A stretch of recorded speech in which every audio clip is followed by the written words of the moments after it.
Telugu Desam party యొక్క ద్వంద్వ ప్రమాణాలు చాలా స్పష్టంగా వాళ్ళకి తెలుగుదేశం పార్టీ చీఫ్ మినిస్టర్ కానీ మంత్రులు కానీ పార్టీ సభ్యులు అర్థం చేసుకున్నప్పటికీ కూడా పరిస్థితులకు అనుగుణంగా ద్వంద్వ ప్రమాణాలు పాటిస్తారని ప్రజలందరూ కూడా నమ్ముతా ఉన్నారు. గతంలో ప్రత్యేక ప్యాకేజీ చాలనని యూటర్న్ తీసుకుని ఈ రోజు ప్రత్యేక హోదా కావాలని డిమాండ్ చేస్తా ఉన్నారు. దీన్ని ఒక్క పోల్చి చూసినట్లయితే గతంలో తన మామగారైనటువంటి నందమూరి తారక రామారావు గారిని వెన్నుపోటు పొడిచి గద్దె దించి ఆయన మానసికంగా కృంగదీసి ఆయన చనిపోయే మరణానికి కారకుడైనటువంటి దుర్మార్గపు ముఖ్యమంత్రి ఆంధ్ర రాష్ట్రాన్నే వారి మామగారినే కాదు ఆంధ్ర రాష్ట్రాన్నే తన ప్రత్యేక ప్యాకేజీ కోసం ప్రత్యేక హోదా తాకట్టు పెట్టి రాష్ట్రంలో ఉండేటటువంటి 5 కోట్ల జనాభాని వెన్నుపోటు పొడిచినటువంటి దుర్మార్గుడు ఈ చంద్రబాబు నాయుడు. అటువంటి వ్యక్తి ఈ రోజు మేము విజయం సాధించాము అన్నటువంటి నినాదంతో ముందుకొస్తే ప్రజలు నమ్ముతారని మీరు భావిస్తున్నారా అని నేను ప్రశ్నిస్తా ఉన్నా. నాకు తెలిసి first gender, second gender, transgender అని 3 మాత్రమే ఉంటాయి. ఈ చంద్రబాబు ఎట్లాంటి వ్యక్తి అంటే ఇతను 4th జెండర్. ఇతను ఆడా కాదు మగ కాదు, ఆ 4th జెండర్కి చెందినటువంటి వాడు. అంటే ప్రకృతి కార్యంలో కూడా డ్యూయల్ రోల్ ప్లే చేయగలిగినటువంటి వ్యక్తే 4th జెండర్ అంటే. అటువంటి వ్యక్తి ఒక ముఖ్యమంత్రిగా ఆంధ్ర రాష్ట్రానికి ముఖ్యమంత్రిగా కొనసాగుతూ ప్రజలందరికీ కూడా ఒక 4th జెండర్ గా అన్యాయం చేస్తున్నాడు, రాష్ట్రాన్ని దోచేస్తున్నాడు, సొమ్మును విదేశాలకు తరలించుకుంటున్నాడు, ఆస్తులు కూడబెట్టుకుంటున్నాడు అని అంటే మనం అందరం కూడా ఒక ప్రేక్షక పాత్ర వహించాల్సినటువంటి పరిస్థితి వస్తుంది. ఎందుకనంటే అటు కేంద్రంలో బీజేపీతో తన యొక్క అన్హోలీ అండర్స్టాండింగ్ ఏదైతే ఉందో దాన్ని కొనసాగిస్తా ఉన్నాడు. నేను ఇతన్ని ట్రాన్స్జెండర్ కావాలనంటే 4th జెండర్ నుంచి ట్రాన్స్జెండర్ గా కూడా మారగలడు.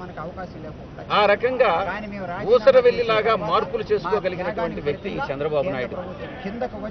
అటు ఒక సైడ్ బీజేపీతోనూ ఇంకొక సైడ్ కాంగ్రెస్ తోనూ అన్నిటితో కూడా సంబంధాలు కొనసాగిస్తున్నటువంటి వ్యక్తి, ఒక చీకటి ఒప్పందాలు చేసుకున్నటువంటి వ్యక్తి.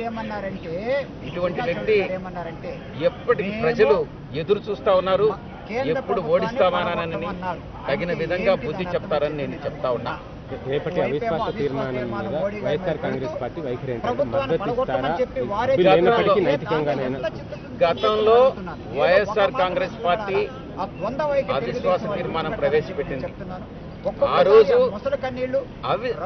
ఒక్కటి గుర్తు తెచ్చుకోవాలి, చంద్రబాబు నాయుడు మొట్టమొదట వైఎస్ఆర్ కాంగ్రెస్ పార్టీ అవిశ్వాస తీర్మానం పెట్టిన తర్వాత అవిశ్వాస తీర్మానం వల్ల ప్రయోజనం ఏంటి అన్నటువంటిది ప్రశ్నించాడు.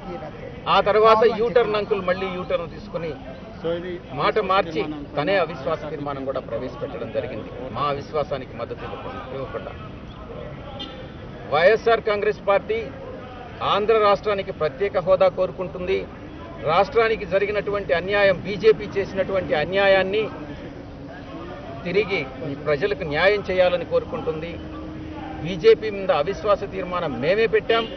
అటువంటిది అప్పుడే చెప్పాం, గతంలోనే మా పార్టీ పార్లమెంటు సభ్యులంతా చెప్పారు, ఏ పార్టీ అవిశ్వాస తీర్మానం పెట్టినా మేము మద్దతు ఇస్తామన్నటువంటి విషయాన్ని చాలా స్పష్టంగా చెప్పడం జరిగింది.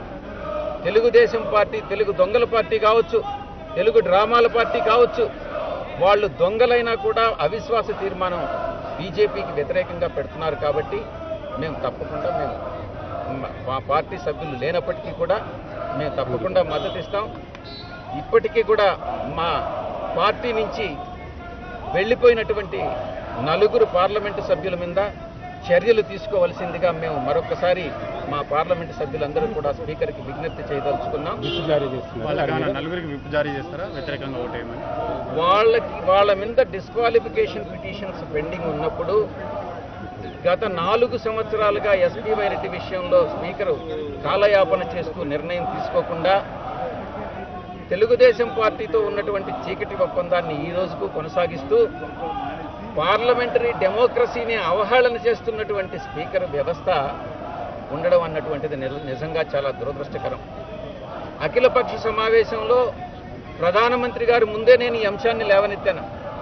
సార్, డెమోక్రసీ అన్నటువంటిది ఒక అపాయంలో ఉంది.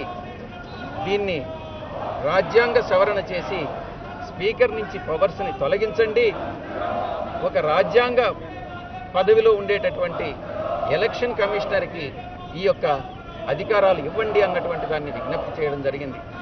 ఒకవేళ అది వీలు కానట్టయితే స్పీకరు నిర్ణయం 3 నెలల్లోకి తీసుకోవాల్సిందిగా మీరు రాజ్యాంగ సవరణ చేయాల్సిందిగా విజ్ఞప్తి చేయడం జరిగింది. కాబట్టి విప్పు జారీ చేసేటటువంటి అవకాశం నిబంధనల ప్రకారం లేదు. కాబట్టి నిజంగా వాళ్ళు మా పార్టీ నుంచి డిఫెక్ట్ అయ్యి వేరే పార్టీకి అమ్ముడుపోయినటువంటి వాళ్ళు నిజంగా మనుషులైతే, నీతి నియమాలు ఉన్నట్లయితే, వాళ్ళకి ఏమాత్రం చిత్తశుద్ధి నిజాయితీ ఉన్నట్లయితే వాళ్ళు ఈరోజు పార్టీకి రాజీనామా చేయాలి. మా పార్లమెంటు సభ్యులతో పాటు వాళ్ళని రాజీనామా చేయమని చెప్పండి. సార్, ఇప్పుడు ఇద్దరు టీడీపీ ఎంపీలు హాజరు కావట్లేదు అవిశ్వాసం.